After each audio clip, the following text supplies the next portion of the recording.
Quand tu réponds trop vite, tu réponds souvent avec ta chair, ton orgueil, ton passé, ta peur. Mais quand tu ralentis, tu donnes à l'esprit le temps de te souffler une réponse juste. Jésus, face à ceux qui voulaient le piéger avec leurs paroles, n'a jamais répondu à la hâte. Il observait, il écrivait dans le sable, il laissait le silence faire le tri entre le vrai et le faux. Toi aussi, tu dois apprendre à faire de ce silence un sanctuaire. C'est dans cette pause que le Saint-Esprit parle, que la sagesse descend, que le ciel s'ouvre. Maîtriser sa langue, c'est apprendre à freiner son âme. Et pour y parvenir, tu dois développer cette habitude. Ne jamais réagir sans prier intérieurement. Un simple murmure en toi. « Seigneur, que dois-je dire ?» suffit à changer l'issue d'une conversation, d'un conflit, d'un choix. Ne sois pas pressé de répondre pour avoir raison. Sois lent à parler pour rester en paix. Même face à l'injustice, même devant la provocation, l'Esprit t'invitera toujours à respirer, à réfléchir, à répondre avec douceur. Ce que tu retiens a plus de poids que ce que tu dis.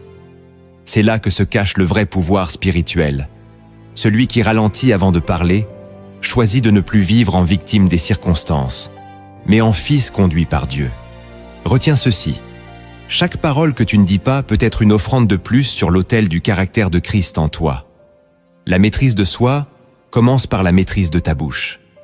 Et ta bouche commence par ton cœur. Ralentir, c'est laisser Dieu passer devant. La deuxième habitude que tu dois cultiver pour grandir dans la maîtrise de soi, c'est de dire non au moment opportun. Le non spirituel n'est pas un refus brutal, mais une déclaration intérieure d'alignement avec la volonté de Dieu.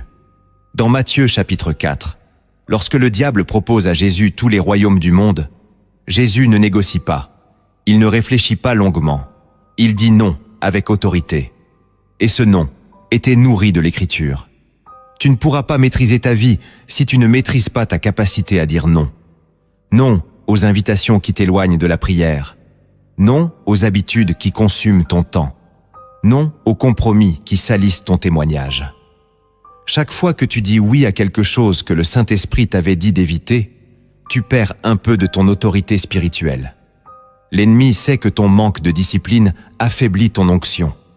Il n'a pas besoin que tu pèches ouvertement. Il lui suffit de te fatiguer avec de faux engagements, de t'étouffer avec des distractions déguisées en opportunités.